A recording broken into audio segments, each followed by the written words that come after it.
राजा की सपना। 500 साल पहले की बात है। विजयनगर नाम का एक राज्य हुआ करता था। उस राज्य में कृष्णा नाम के एक राजा की हुकूमत थी। एक बार जब राजा सो रहा था, उसे एक सपना आया। उसने सपने में एक आलीशान महल देखा। उस महल में भिन्न प्रकार की बत्तियां नहीं और वो हवा में उड़ रहा था। अगले दिन से राजा इस सपने के बारे में भूल नहीं पाए। अचानक उसने सबको एक सभा में बुलाया और अपने सपने के बारे में बताया। उसने ऐलान किया कि अब वो इस सपने को हकीकत में बदलेगा। इस फैसले के बाद सब सोच में पड़ गए। अरे, ऐसा महल कैसे बना सकते हैं? उड़ता हुआ महल बनाना तो नामुमकिन है। राजा गुस्सा हो गया। मैं किसी की नहीं सुनूंगा। तुम जो भी करो, मुझे बस ये सपने को हकीकत में बदलना है। जो भी ये महल बनाएगा, मैं उसे खूब सारे तोहफे इनाम में दूंगा। काम जल्दी शुरू हो जाना चाहिए। ये बोल के राजा वहां से चला गया। सभा के सारे लोग हैरान रह गए। कुछ दिन बीत गए।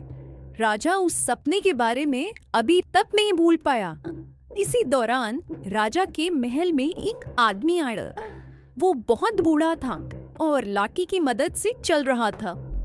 वो राजा के पास आकर बोला, राजा जी, मेरे साथ अन्याय हुआ है, मेरी मदद करो। राजा बोले, मुझे बताओ क्या हुआ, मैं तुम्हें न्याय दिलाऊंगा। राजा ने भरोसा दिलाया। राजा जी, मेरे पास 100 सोने के सिक्के थे। चोर उन्हें मेरी अनुपस्थिति में लूट कर ले गया। मुझे मालूम है कि ये किसने किया है।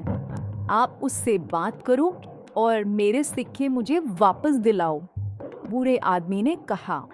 ये सब सुनने के बाद राजा बोले, किसने चोरी की है? वो कहाँ रहता है? बताओ। बूढ़ा आदमी तनाव में आ गया।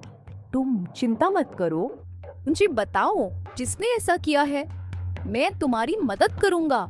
राजा ने हौसला दिलाया। राजा जी, जिसने मेरे 100 सिक्के चुराए हैं वो आप हो। कल रात आप मेरे सपने में आए थे और आपने चोरी की थी। बूढ़ा आदमी बोला। राजा को बहुत गुस्सा आया। ये कोई मजाक चल रहा है? सपने को सच मानना बेवकूफी है। राजा बोला। ये सुनते ही बूढ़े आदमी ने अपनी दाढ़ी और मूंछ उतारी और लाठी को भी फेंक दिया। उसने अपना पूरा भेष बदल दिया। खूब बुरा व्यक्ति तेनालीरामा था। राजा जी, मुझे माफ कर दो। और कोई रास्ता नहीं था। मैं यही आपको बताना चाहता था कि सपने को सच में बदलना नामुमकिन है। ये सुनते ही राजा कृष्णा हंसने लगे।